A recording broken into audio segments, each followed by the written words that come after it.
begin. I'm Lainey. And I'm Laura Beth. And we are Steel Magnolias. Two sisters who love family, traditions, and all things Southern. We've got plenty of room at our table, so pull up a chair.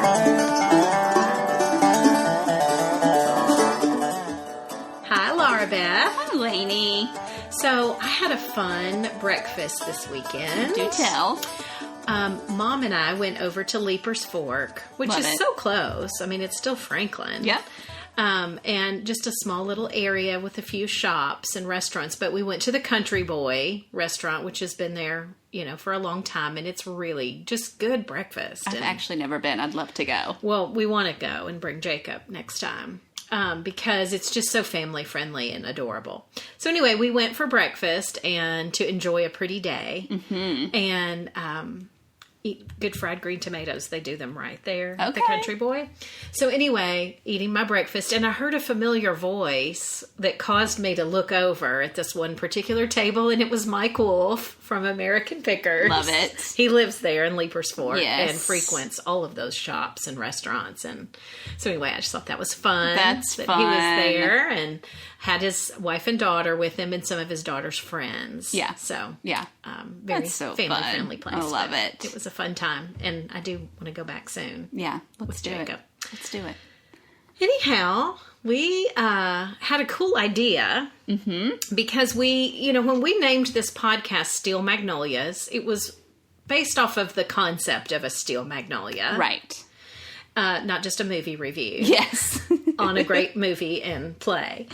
But just that idea of someone who's walked through great adversity or trials come out with such grace. Yes. And as we were talking about maybe occasionally doing episodes where we interview somebody we consider a steel magnolia. And we know some. And we do And there's know so many, I'm some. sure, that we don't know. There's hundreds out there. Yes. But I even think it's inspiring to hear stories of somebody walking in great grace in hard trials. For sure. Regardless of if you know them or not. It Yes. encourages your soul. Yes. And so we thought we would like to introduce you to a few that we know and ask them some questions and that kind of thing. Yes. So the first one that came to mind Both for of our both of minds, us yes. was our dear friend Glenda Sutton. Yes. We know Dare and Glenda because they pastor a church and ministry called Family Affair Ministries. And we met them in, I couldn't remember, it was somewhere around 2004 or 2005. Yeah.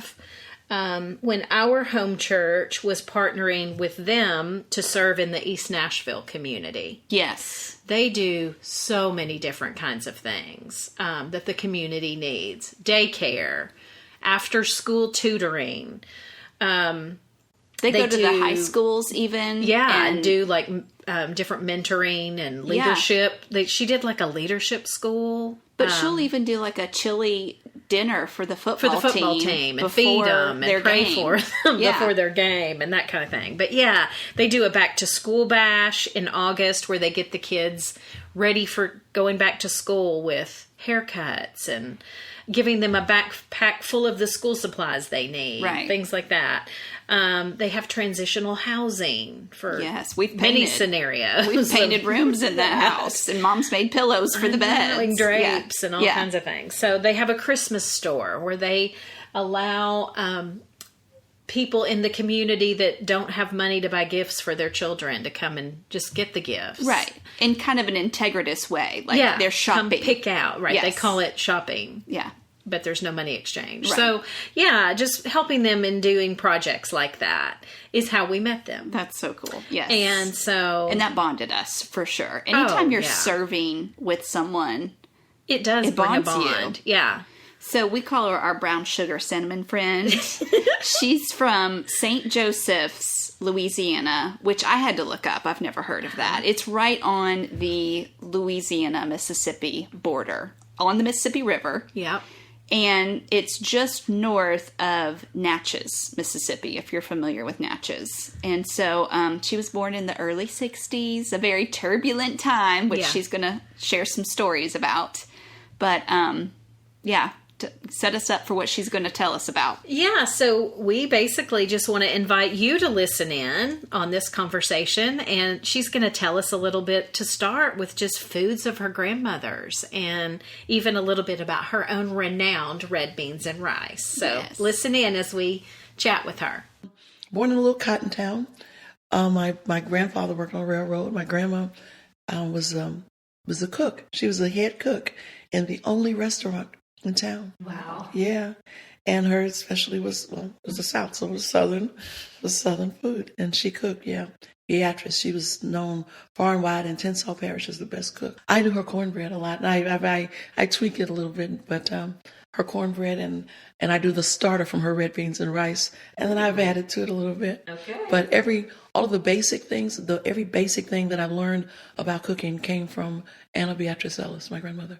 She served in a place called Bruno's Restaurant, and from the era that I lived in and the place that I lived, it was the only restaurant in town. It was the only white restaurant in town, and blacks couldn't come and eat in it. Wow. But my grandmother was the head cook there. Yeah, really. Wow. And she had come to the back door to do it. When we visited her, we came to the back to see her. And once I became grown, and years later, I couldn't wait to go back home so I could go in the front door of the restaurant. Wow. And my other grandma, Susie May Battle, she always did gardening. So she was always growing something. Mm-hmm. So I had one grandma who was always cooking, and another grandma who was growing stuff to cook. Wow. So in part of the growing up with, I would go to my Grandma B. I didn't do a lot of cooking at home with my Grandma B, Beatrice, but I would go to the Bruno's restaurant. Sometimes she'd be in there, and I'd watch her do things. And I would see things and know things that she did at home. But Grandma Susie, my dad's mom, whenever you went to her home, there was always a pot on the stove. Especially in the winter months when it was cold and it's a little chilly still now. Anytime you went in her home, you would always smell at the front door. But there was always a pot of stew, a pot of soup, or a pot of beans. There was always something cooking because she always made sure there was something there to feed if anytime anybody came to her home. I love that. Mm-hmm. And she always had tea cakes. A tea cake is a flat sweet biscuit with a flat sweet cinnamon biscuit. That's the best way I would describe it. Mm-hmm. It looks like it's not thin enough to be a cookie. It's a little fatter than a cookie, but it's a thin biscuit, you know. Yeah. And here's what's so amazing now. My grandchildren, because I'm a grandma now, I've got 5 grandchildren, and one of the things I heard my grandson Nathan's 5. Nathan was telling his brother Kevin, he said, "Grandma's always got something to eat." You know, and that blessed me so much because that was what I would always say. You know, I could always go to grandma's house and get something to eat. So to hear my own grandchild say that is amazing, and it just means to me that we have continued without even realizing that Southern hospitality. You know, it's just who we are. It's in there. It is in there, and even I hear people say all the time, even in church, I hear people say, you know, Pastor, you have such Southern hospitality. You know, because I'll want to greet them and I'll hug them. And I think everybody in our fellowship just about has requested red beans, rice, and cornbread as birthday presents. Well, I told you my grandma always had some beans. There was always some beans cooking, always something cooking, something warm.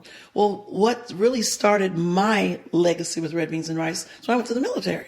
I was in the Air Force. And when I left home to go to the military, I was terrified because I was going on my first studious assignment after basic training was Italy. Now, I dreamed of going to Italy, but that was my actual first assignment. And I didn't speak the language very well. I had my little book. But I knew that the thing that I was most terrified of was that I wasn't going to be able to get any beans. That's hilarious. I wasn't going to, that the Italians wouldn't know how to make beans and cornbread. And I was thinking, you know, what am I going to eat overseas? I mean, it's like I didn't think they had other food. You were probably right. They probably didn't know. They didn't. And so when I got there, when I got stationed, I was stationed at San Vito Air Station. And when I get there, you know, and you go into the dining hall, the chow hall to eat, you're always looking on the line for something that you recognize. And they had, you know, chicken. They had some things there, but I could never find red beans. And I would even ask sometimes, and sometimes they'd have some American cooks, or they'd have some Italian cooks in there. And I said, anybody cook red beans or black-eyed peas, or you guys ever do that? And even what they had, they would occasionally have cornbread, but it didn't look like, and it didn't taste like what I was accustomed to. So I asked about, I went to the commissary, and I saw that they had some packets of dry red beans. And so in the barracks, you weren't allowed to, cook in the barracks. So I bought a hot plate. I did. I got a hot plate, and crock pot was just coming out. Okay. And I got a crock pot. And because I was determined that I was going to, I just wanted some red beans. So my intention was just to one time cook me some beans. I just wanted some beans. Mm-hmm. So I bought me a little pack of beans, and I got my onions and my bell peppers and the things that I knew that I needed. And I went to my barracks, and I was going to secretly make these beans. Not realizing that once they start boiling, yes, it was going to smell. So I got these beans, and I started cooking. Now, in the barracks that I lived in, down the hall from the barracks and around the corner was one of the colonel's office was there. And so I had no, my lightning fast brain wasn't lightning fast. So I'm cooking the beans. Oh my goodness. And when red beans get to a certain place, it just goes by and smack people, And so the beans are cooking. And then I had my little hot plate, little hot plate. So I didn't have an oven, but I knew how to make skillet bread. Okay. So I had my cornmeal, and I was going to make some skillet bread. To go with your beans. To go with my beans, honey. And I had some rice, too. You had to have some rice. So I had my beans and my rice and my cornbread. And I'm almost ready. And then I had got me some sausage. Put me some sausage in my beans. That sounds so good. Oh, my goodness. So, and you had the bell peppers were there, the onions, everything was amazing. And there was a knock on my door.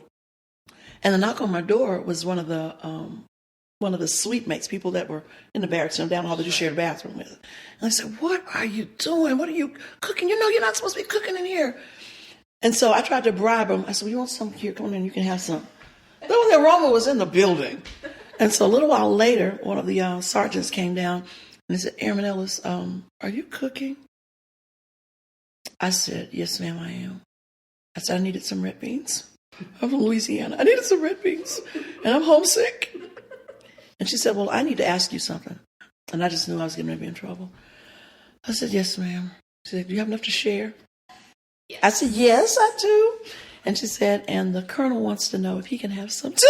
So before long, as a result of that, I started buying some little to-go containers and things. And I would cook enough beans so I could share. So I figured if I shared them, I could have some. Yes. And so they didn't make me get rid of my hot plate or my crock pot. The only thing was when I cooked, I had to share. Okay. And share she does. That is the heart of who she is. It is. It's the heart of her ministry. It truly is the open hand policy that she lives by, is what's mine is yours, and I will create enough to share. That's right. I think their ministry even has a tagline of God's hand extended. Yep, or something like exactly that, right. where she'll say, use what's in your hands. Yeah. What do you have? Then use that to reach others. Yeah. So cool. I loved that her grandchildren are seeing the Southern hospitality that is just innately in her, and she wasn't even striving to do that. Yeah. Just got in her from watching her grandmother. Yeah. So precious. And, I really was touched by when she was talking about feeling homesick. Yeah. And what did she want? Food that reminded her of home. That's real. That is, I was just thinking, that is really impactful. Yeah. How food brings us back to, or smells. Smells will take you back in a second to a place or a person or something. Yeah. Really memories associated with those things. I love that story. Is hilarious that she thought she was going to get in so much trouble. And they're like, just share with us, please. I love it. Well, I also got thinking, what would be your red beans and rice? If you were away. Oh, good question. For months on end. What would be that thing that you're like, I want? Probably more, gosh, that's a hard question. Probably more just traditional American food, like a cheeseburger. Cheeseburger. There's not much better than a good cheeseburger. Right. And probably even French fries. A combo meal, really. That's funny. A Coke that tastes the way our Cokes taste, and French fries and a cheeseburger. Yeah. Yeah, that's probably, or something probably sandwich, even a chicken sandwich. So I was trying to, I don't know. A lot of other countries do not do sandwiches like we do them here. That's true. So that's probably something I would really. Cheeseburger's a good one. I think also, I am a lover of pizza. Yes. So pizza might be, or the southern roots. I do love a good piece of fried chicken. Fried chicken. Bone in. Yeah. Fried chicken. Yeah. So I don't know Yeah. what it would be, because For her, it was red beans and rice. she had to have it. Yeah. Going person to person to find some. And I've never heard of a tea cake. That was news to me. The little biscuit she Almost was sounds talking like a about. scone to me. Yeah, I would like it because Yeah. I'm a lover of all things bread. So I'm in for tea cakes. Well, cool. Well, let's continue her journey, because Yeah. she talked to us quite a bit. So we wanted to jump in and share a little bit about her journey of her first job. This was also a very interesting story. Well, we're sitting at a table right now at a place called Papa's Place. And at Papa's Place, which is our ministry, one of the ministry houses, the reason that this table is so important, that this place is so important, is because of my childhood in Louisiana. Mm-hmm. I remember I worked in a cotton field one summer. Most people, when you turn 13, you were able to go to the cotton field, which meant early in the morning, you'd get up like 5 o'clock in the morning, you'd get dressed, you put on jeans, you put on layers of clothes, have a sun hat, have some gloves, have on some either really good tennis shoes or some boots, and a truck would come through and get you. And you had to have a hoe to be, like the hoe in the garden. Yeah. You had to have a hoe, and you had to be dressed, and you would take your little lunch with you. Okay. You'd have some frozen water or frozen drink and something, so at lunchtime you could eat. And we would start out at like 5:30 in the morning, and you would work until about 1:30, 2 o'clock in the afternoon. Well, the truck would come through the neighborhood and get the ones who were old enough to go. And we would go out to like a plantation style place, long rows of cotton. Well, the assignment was, when you got off, they had these long rows, and the assignment was to cut down the cockleburrs. So there was cotton and cockleburrs, cotton and cockleburrs. The assignment was to cut down the cockleburrs, okay? Well, so I'm going, and I'm excited because I've got a job, and I'm going to earn some money to get my summer clothes and everything. And I'm just going, and I'm just cutting. I mean, everybody's so slow, and I'm just moving fast. And by lunchtime, I had cut and cut. I just thought that I was just great. And by lunchtime, the gentleman who had brought us out, and he said, "You do realize that do you know that you're not cutting down the cockleburrs, you're cutting down the cotton?" Uh-huh. Well, I thought, because the cockleburrs were these pretty purple flowers. They had purple flowers on them. They were weeds, but they had purple flowers on them. So I thought, surely you keep the flowers. And so I was cutting down the cotton. Oh, no. I mean, because at that point, they didn't have the cotton buds on them. Right. They were just green. And so I was cutting down the wrong thing. Oh, no. So he asked me if I would just kind of rest. I said that I had my lunch, and I rested. And then when it was time, after eating, everybody else was going back. He said, "No, you just rest." And then when it was time to go home that afternoon, and you made $12 a day, he gave me $14. And I was excited. And I told my grandma, and he told me that I didn't have to come back the next day. So I got to there, and I said, "Grandma," I said, "he really liked me. He gave me $14 and told me I could take tomorrow off." She said, "Honey, he just paid you not to come back." So, but one of the things that happened that was so interesting that day, if for no other reason my being there than to get fired in the cotton field, was that I remember on the first day, I remember it being there because there was this long rows of cotton. But at the end of it, there was this big house. And Louisiana is known for plantations. So this big plantation house sitting way back. And I remember seeing some ladies out there on their porch. And it seemed like they were just, it's like they were just sitting there enjoying, and I know they were drinking some lemonade or some iced tea or something. And I just remember stopping and looking and thinking, wow, I would like to be able to go on their porch. And one day I'll get to go into a plantation house. And I said, when I go, I'm going to go and sit on the front porch and have some iced tea or some lemonade. But I'm going to take the people from the field with me. And we're going to sit on the porch and we're going to enjoy. But we're not going to sit and watch other people work in the field. Everybody from the field will be able to come and enjoy the beauty of the plantation. Love it. And so fast forward, let's see, I was 12, I was 13, well, I'm 57 now. And 2 years ago, we purchased a property, 20 acres, that's called Papa's Place. And the yard is probably as long as the cotton rows were. And one of the things that we've had the privilege and the honor of doing is bringing families from the inner city, bringing grandmas with grandbabies who live in busy, hard places. We bring them and they get to sit on the front porch and drink some lemonade or some iced tea. And rocking chairs. Yeah, we got rocking chairs on the porch. And I didn't even realize until my sister brought it to my attention last year. We were on the porch. She said, Glenda, do you remember saying that one day you were gonna go to the plantation house and you were gonna bring people out of the fields and that they were gonna be able to sit on the porch or be able to enjoy it and be able to, experience that? I said, I'd forgotten. But God didn't forget. That's right. He remembered. So that's Papa's Place. So Papa's Place, even the name Papa's Place is representative of Southern charm. Because one of the things growing up in the South that I always yearned and always desired was to have a daddy. I could always picture myself going to sit in my daddy's lap or my papa's. I had a granddaddy, and I called him Grandpa. And so one of the things that I enjoyed about my grandpa was when he would come home from working in the railroad, I would go sometimes and sit in his lap. Mm-hmm. And so Papa's Place represents not just my grandpa, it's a thought, but it represents our Heavenly Father. Yeah. Papa, he's Abba Papa. It's Papa's Place. So anybody's welcome to come and sit in his lap and enjoy him. Yeah. One of the things that I love being at the table with y'all, one of the things that has always blessed me over the years, because you're both my friends, is when I would ever come to the table in your home and have some tea or have a meal with you. It's always like being at home. I got a spot at your table that I love. And so it's, I sit in the same place whenever I come. And I love it because you get to see it. It's like a wraparound. And it's like a big hug, And that's what Southern hospitality is, it's a big old hug. Wow. I am continuously amazed by her perspective on life. And this story... So positive. It just exemplifies it. Yeah.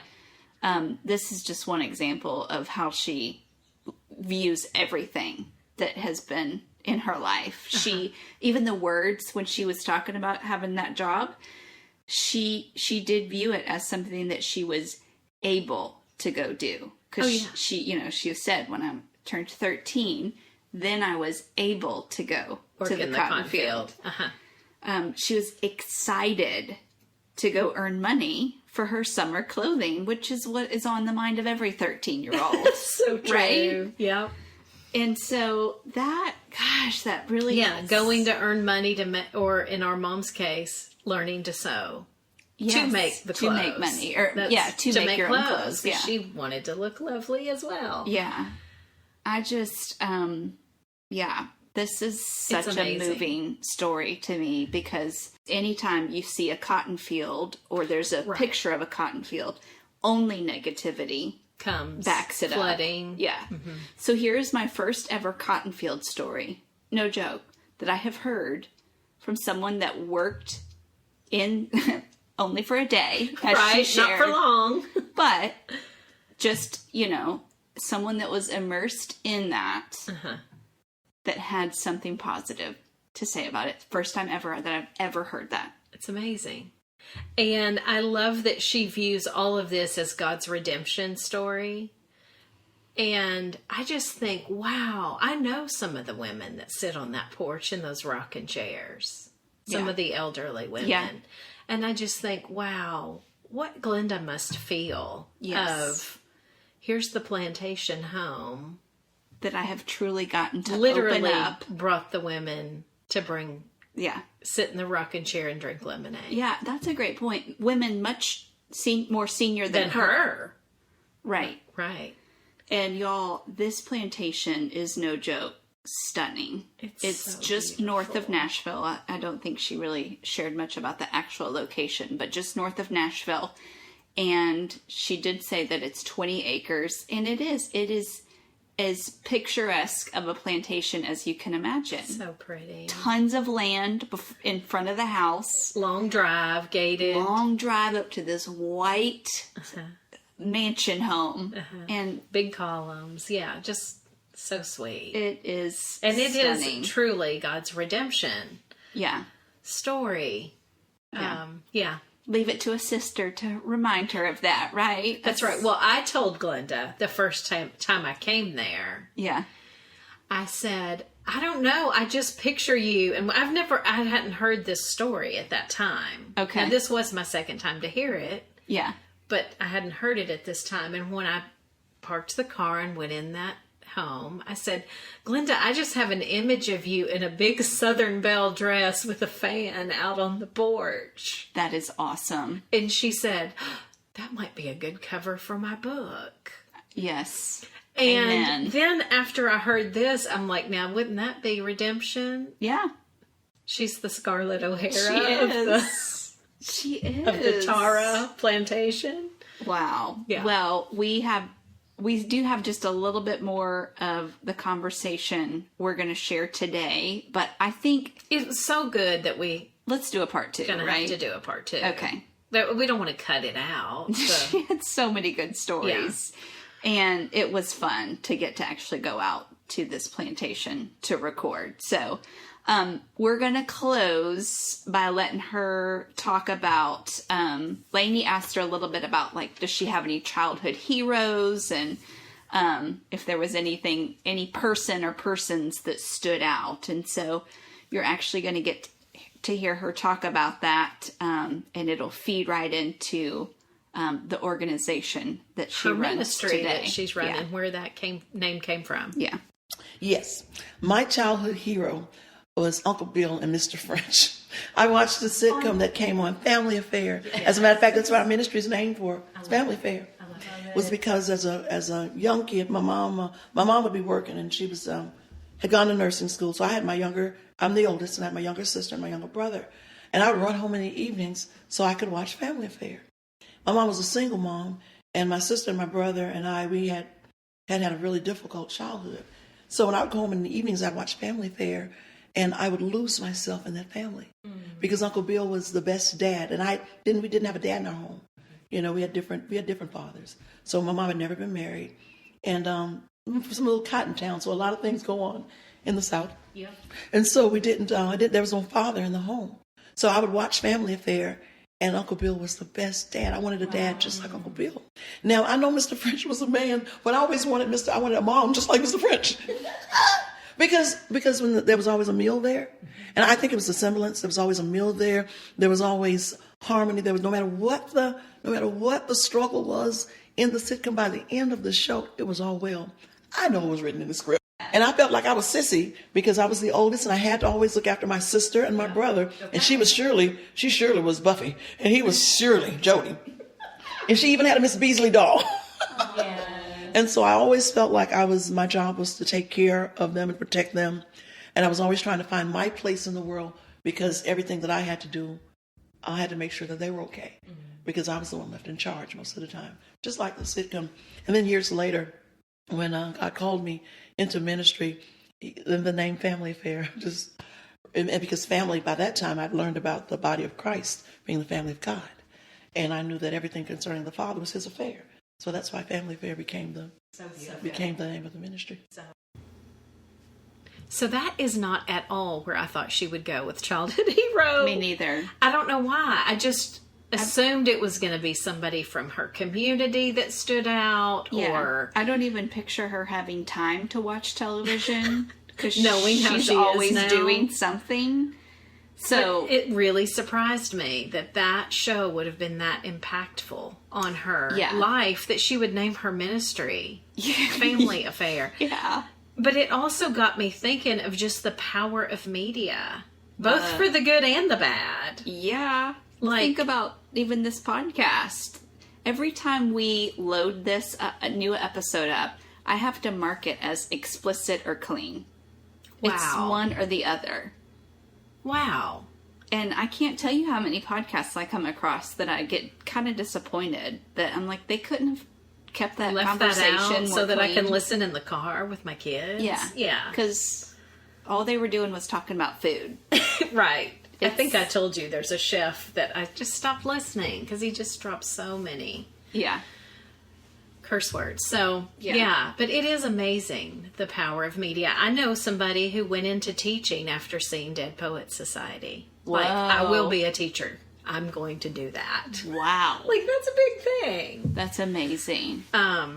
Yeah. So, but that was a shock to me that was so impactful. Well, on her and life. I feel like all the time I'm mentioning on here as we go through different subjects and topics, a way that said topic is portrayed in a movie.